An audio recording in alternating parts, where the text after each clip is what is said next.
Alors cette semaine avec Richard, eh bien, nous allons revenir sur des conseils très importants si vous êtes en vacances, des gestes à pratiquer face aux accidents de l'été, qu'il s'agisse de traumatismes dans l'eau, des coups de chaleur, des risques de déshydratation et même des agressions dans la mer, des piqûres. On sait pas toujours quoi faire. Exactement, et effectivement Thierry, on en parle aujourd'hui parce que la Croix-Rouge française organise sa 15e édition jusqu'au 20 août de sa caravane. L'idée c'est de se déplacer, on va voir une carte dans 9 villes françaises pour essayer de donner des conseils, pour essayer de donner des renseignements sur qu'est-ce qu'il faut faire en cas d'accident.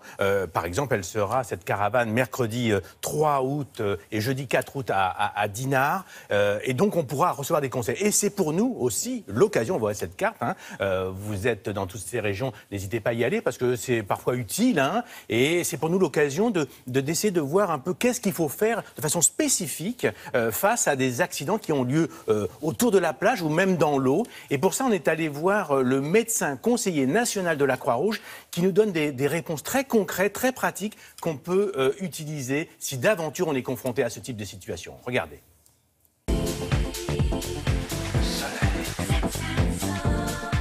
Devant un coup de chaleur et un risque de déshydratation, il faut mettre cette personne à l'ombre, dans une zone si possible climatisée, et la refroidir. Pour cela, vous allez la refroidir en la recouvrant par exemple de linge humide, au niveau des zones où passent les gros vaisseaux, pour la refroidir rapidement, par exemple au niveau du bassin, au niveau du creux de l'aisselle et au niveau du cou.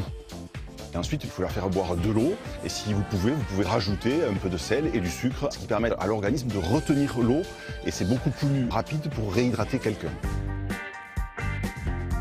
Autre point important, il faut absolument surveiller cette victime.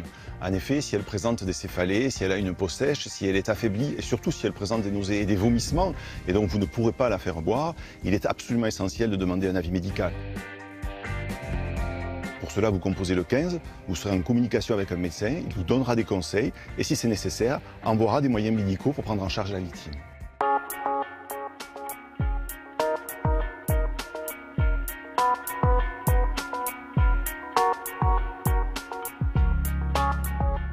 Devant une agression d'animaux de mer, que ce soit pour les vives ou pour les méduses, la première chose à faire, c'est de nettoyer la zone atteinte. Pour cela, il faut utiliser tout simplement l'eau de mer. Pas l'eau douce, car l'eau douce augmenterait la pénétration du venin à l'intérieur de l'organisme. Ensuite, vous essayez de racler particulièrement pour les lésions qui sont causées par les méduses à l'aide d'un rebord de carte bancaire pour enlever les petites vésicules qui sont collées à la peau. Enfin, vous devez là aussi bien nettoyer avec par exemple de l'eau vinaigrée si vous avez la possibilité. Et pour diminuer la douleur, le mieux c'est d'utiliser de l'eau chaude en plongeant le membre pendant environ par exemple 20 à 30 minutes. C'est un venin qui est détruit par la chaleur et la chaleur va fortement diminuer la douleur. Ensuite vous devez surveiller et au moindre signe d'infection, ne pas hésiter d'appeler son médecin.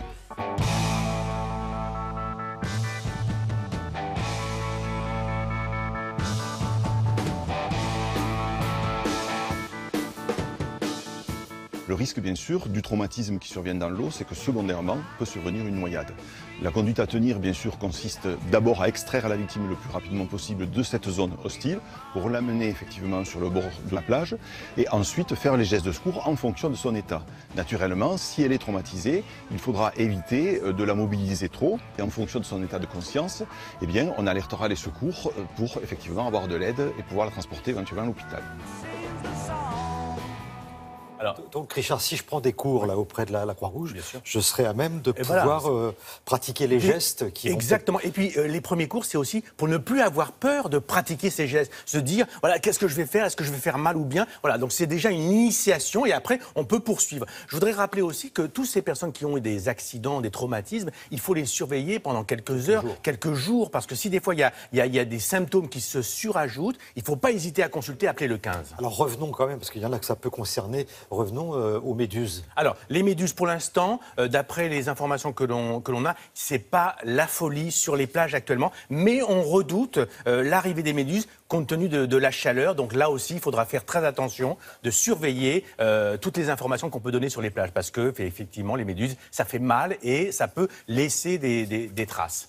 Voilà, et surtout, vous ne frottez pas comme un perdu, parce que alors là, ah oui, absolument. Là, c'est terrible. Absolument. Merci beaucoup, Richard.